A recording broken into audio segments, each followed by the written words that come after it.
Hi friends, welcome back to my channel. నేను మీ Kannayya vlogs అండి.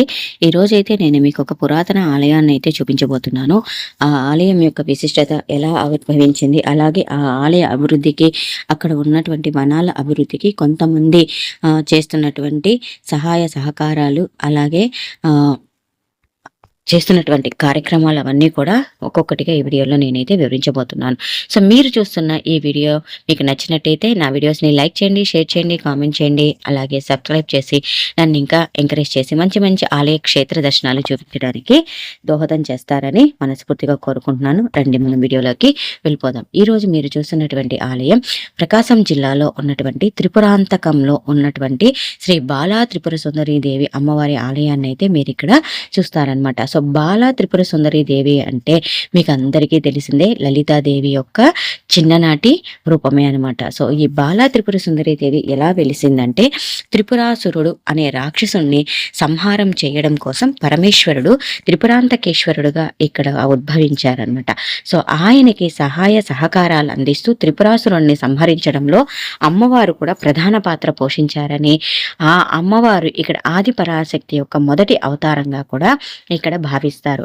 పరమేశ్వరునికి సహాయం చేయడం కోసం అమ్మవారు ఇక్కడ చితగ్ని కుండం నుంచి ఉద్భవించి సో ఆ తారకాసుని సంహారం చేయడం కోసం ఆయనకి సహకరించి ఆ సంహారం చేసిన తర్వాత ఆ స్వామివారి యొక్క కరుణా కటాక్షాలు, ఆయన యొక్క అనుగ్రహం ఎప్పుడూ ఆవిడ మీద ఉండాలని పరమేశ్వరిని ఆమె కోరుకోగా, పరమేశ్వరి అనుజ్ఞతో స్వామివారి ఆలయానికి 1 కిలోమీటర్ దూరంలో చితగ్ని కుండం నుంచి ఆవిడ ఉద్భవించి అక్కడ స్వయంభూగా ఆవిడైతే ఆవిర్భవించడం జరిగింది.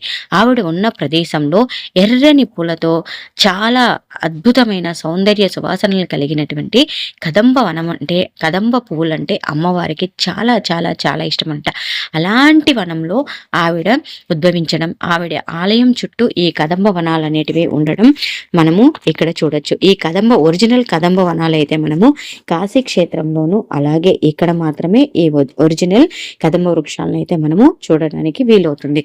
ఈ పువ్వులు అయితే మేము వెళ్ళిన సమయంలో లేవండి. మేము ఇంతకు ముందు సారి విజిట్ చేసినప్పుడు ఆ పువ్వులు అన్నీ కూడా ఉన్నాయి. ఆ వీడియో లింక్ అయితే నేను వేరే ఛానల్లో పెట్టాను, లింక్ చేస్తాను. మీరు ఆ వీడియో చూసారంటే మీకు పువ్వులు అవన్నీ కూడా చూడొచ్చు అనమాట. అలాగే కదంబ వనంలో ఉన్నటువంటి ఈ అమ్మవారు మనకు ఆవిర్భవించినప్పుడు ఉగ్ర రూపంలో ఉండేది. ఆవిడ్ని చూడడానికి భక్తులందరూ కూడా భయపడి ఆలయానికి వచ్చేవారు కాదనమాట. అలాంటి సమయంలో శ్రీ జగద్గురు ఆదిశంకరాచార్యుల వారు అమ్మవారి ముందు శ్రీచక్రాన్ని ప్రతిష్ఠించి అమ్మవారిని శాంతపరిచి భక్తులకి దర్శనాన్ని అయితే కల్పించడం జరిగింది. అలాగే ప్రతి ఆలయంలో కూడా అమ్మవారి స్వరూపం అంటే మనకు అమ్మవారి ఎదురుగా సింహము, అలాగే ధ్వజస్తంభం అయితే మనకు దర్శనమిస్తూ ఉంటాయి. అవి మానవ ప్రతిష్టలు అనమాట. కానీ ఇక్కడ ఆలయంలో మనకు సింహరూపము ఉండదు, అలాగే మనకు ధ్వజస్తంభం కూడా ఉండదు. దీనిని బట్టే ఇది స్వయంభూ ఆలయంగా అయితే మనం చెప్పవచ్చు.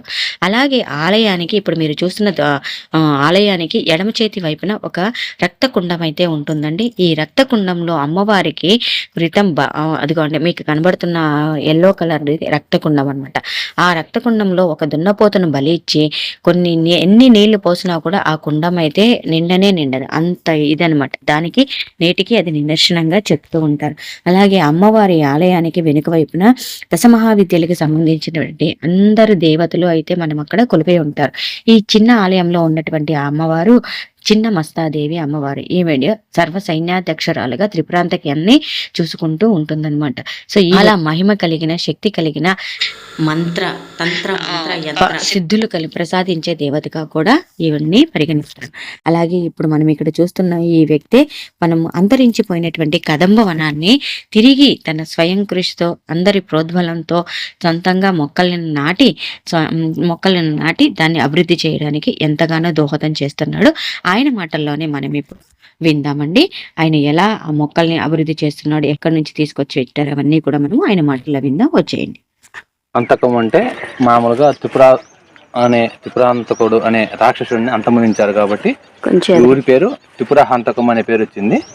అయితే ఇక్కడ అమ్మవారిని శ్రీమద్ బాలా త్రిపుర సుందరి నామకరణంతో పిలుస్తారు. అయితే ఇక్కడ ఈ క్షేత్రానికి ఆది శంకరాచార్యులు గారు ఇక్కడ ఈ క్షేత్రాన్ని దర్శించారని పురాణంలో ఉంది. వారు రాసినటువంటి లలితా సహస్రనామంలో అమ్మవారిని కదంబ వనవాసినిగా చెప్పడం జరిగింది.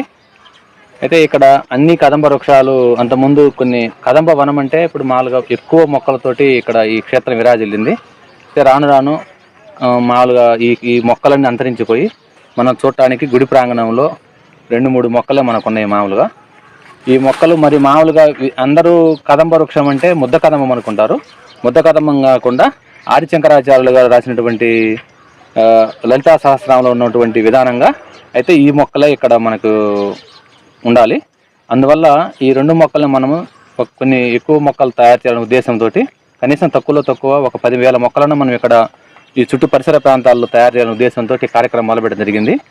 అమ్మవారి దయతోటి ఇప్పుడు మనం దగ్గరగా మనం ఒక 300 మొక్కల దాకా మనం తయారు చేసాం. మామూలుగా ఈ కదంబ వనము అనే విధానంలో మనం ఇప్పుడు దగ్గరగా ఒక 144 మొక్కలు మనం నాటడం జరిగింది. దగ్గర ఒక 7 నెలల క్రితం నాటాం. మామూలుగా సత్యసాయి ప్రేమ తరువు ద్వారా సత్యసాయి బాబా గారి 100వ బర్త్డేకి మన దేశంలో 1,000,000 మొక్కలు నాటాలనే కార్యక్రమం ఒక జరుగుతుంది.